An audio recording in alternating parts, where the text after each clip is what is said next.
Assalamualaikum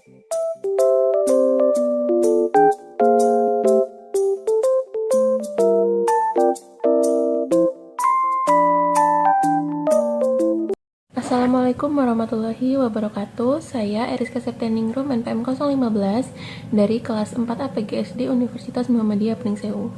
Di sini saya akan mengulas sedikit materi mata kuliah media pembelajaran berbasis ICT dengan materi macam-macam media pembelajaran. Seperti yang kita tahu, media pembelajaran itu sangat banyak jenisnya. Ada media video, media visual, ada juga media grafik, media permainan 3D, dan juga ada VR atau virtual reality. Kemudian untuk yang pertama adalah jenis media grafik. Media grafik adalah media visual yang menyajikan fakta, ide atau gagasan melalui penyajian kata-kata, kalimat, angka, dan simbol ataupun gambar. Media grafik ini ada kelebihan dan kekurangannya masing-masing. Kelebihannya adalah bermanfaat untuk mempelajari data-data kuantitatif dan hubungan-hubungannya.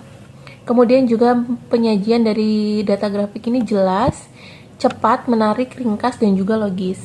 Kemudian adapun kekurangannya adalah media ini sulit dipahami karena berbentuk gambar sederhana. Membutuhkan keterampilan khusus dalam pembuatannya, terutama untuk grafis yang lebih kompleks. Penyajian pesan hanya berupa simbol atau bentuk garis, batang, dan juga gambar. Kemudian media yang selanjutnya ada media audio. Media ini adalah salah satu bentuk perantara atau pengantar non-cetak yang dapat digunakan untuk menyampaikan pesan dari pendidik kepada peserta didik dengan cara dimainkan atau didengarkan secara langsung sehingga peserta didik mampu menguasai kompetensi tertentu dari kegiatan pembelajaran yang dilakukan. Keuntungan dari media audio ini adalah tersedia di mana-mana dan juga mudah untuk digunakan. Kemudian tidak mahal. Kemudian bisa direproduksi, menyediakan pesan lisan untuk meningkatkan pembelajaran, menyediakan informasi baru, menyediakan akses gratis bagi berkas-berkas audio, dan juga ideal untuk mengajarkan bahasa asing. Namun selain ada keuntungannya, ada juga keterbatasan dalam penggunaan media audio ini. Salah satunya adalah perhatian hak cipta. Kita tidak boleh sembarangan dalam menggunakan media audio untuk pembelajaran.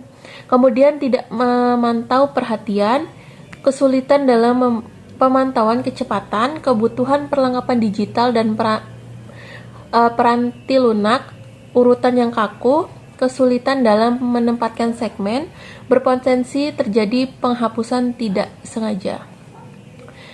Kemudian jenis media selanjutnya adalah media video. Itu adalah media audio visual yang dapat digunakan untuk menyalurkan pesan serta dapat merangsang pikiran, perasaan, perhatian, dan kemauan belajar sehingga dapat mendorong terjadinya proses belajar yang disengaja dan bertujuan dan terkendali.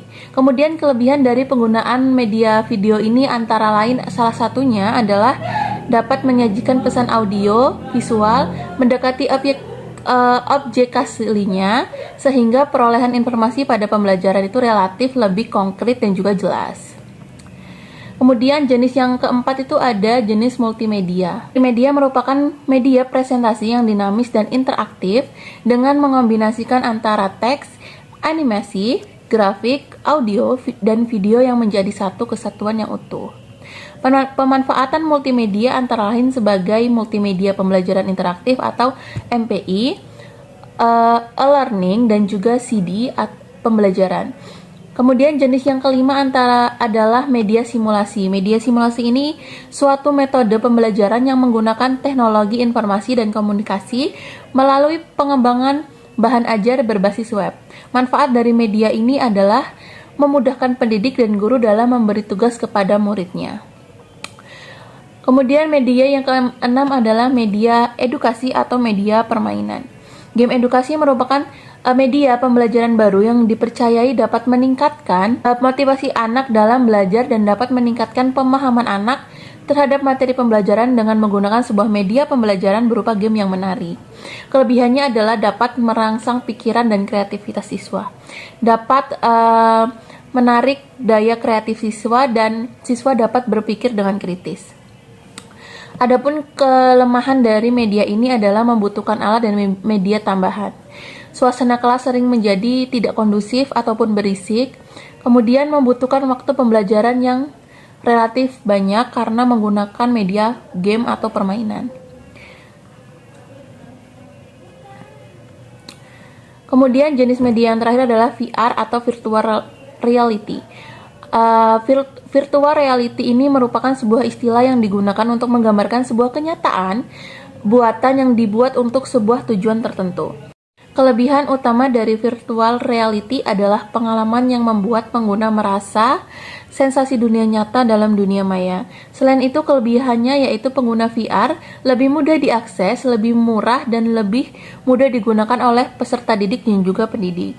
Kekurangannya dari VR ini adalah dapat mempengaruhi mental karena tidak bisa membedakan mana dunia nyata, mana dunia maya atau dunia virtual.